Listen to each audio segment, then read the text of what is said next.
Welcome to Creative Scrapbooker Magazine's Technique Tasters. I am here with Kim Gowdy. Hello. She decided to come back, yay. And Kim, today we're going to be working with the Creative Memories original border maker system. They brought it back and they've made it better than ever. And Kim is going to be showing us all different ways to add layers to your layouts or your projects without adding bulk. So let's just get right at her and show us what's inside that box. Okay, so when they have repackaged this, it's great because it's a perfect storage box as well. So when you open it up, you can store all of your punches. That is so important. And the system itself. It all stays in one place nicely on your shelf. For me, I like to pack it up, put it away so I can go to the next thing. And it's nice and compact. Like it is. It fits nicely. It's kind of I think probably about 12. So it tucks in with our 12 by 12 supplies, Perfect. Right? They must have thought about that. I'm thinking they did. So the system that we're working with is basically 3 parts. Okay. So we're going to work with these ones here today. I'll take this one. Put that aside. We'll just have a look at what we're doing here. This is this beautiful layout that you've made. Thank you. Okay. So you're going to create the border. Yeah, so we're going to use the border punch for what it was meant to do. We're going to create a border. Perfect. And this system makes it really easy compared to some that you can get where you have to hold your paper in place and match up to go across the full length of the paper. This one here, there's a little guide on the bottom that snaps out. And you know, the first time I grabbed this, I wasn't sure what that slip was. I had to actually look it up. But that is actually the guide showing you how far to put the paper in, right? Right.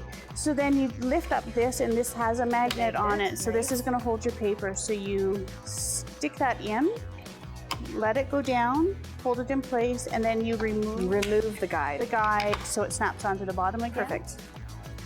This is your punch. This is the tool to make it work. So we're going to put this inside, snap it. Tons of different designs. Lots of great designs that they're coming out with.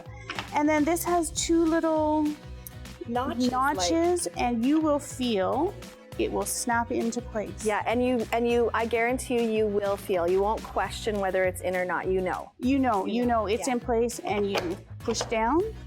And then you slide over to the next notch, and then you keep. Oh, so easy. There's no guesswork. There's no lining up this to the little angled part on your punch. They've taken all the guessing out. You're going to get a perfect slick border. So it's this beautiful border all the way along, and that's what I've used on this here. That's what you've done right here.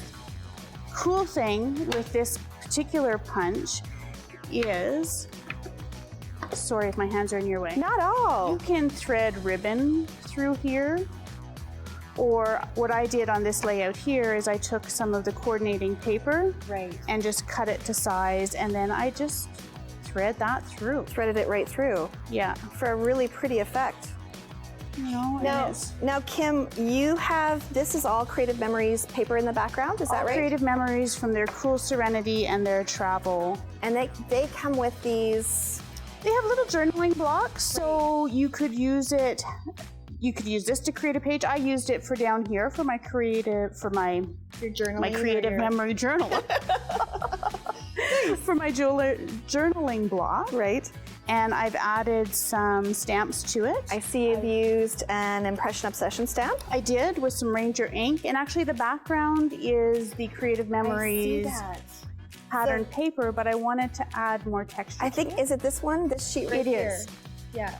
You can bring this out so you can see it.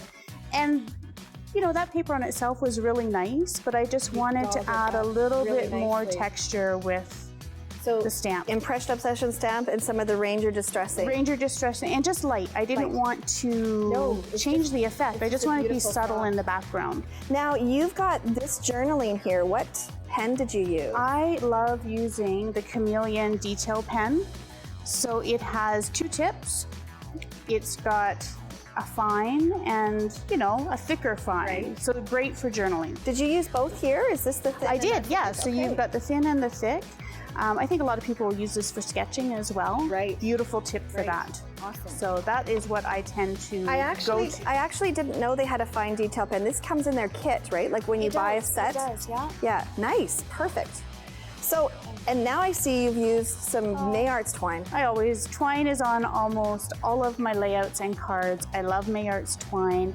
I don't buy yards of it, I buy big spools of it. And you know what, this particular twine, I have it also, and I know you do too, in the whole roll. It just sits on my desk and I tend to add it to everything. Yeah. You know what, I like it because it's a nice fine twine, so it gives you the texture without the bulk, and I am all about layers and texture with no bulk. Yeah, and you know what, this layout is paper light. It's gonna go into your protector. Album. Yep. And it's not gonna create a challenge. But looks like you've got all different kinds of layers on here and it's light, so awesome. I love it. Thank you, Well, Kim, thank you for showing us how to use that original border punch maker system. You gotta go out and grab yourself some of those. I think you should.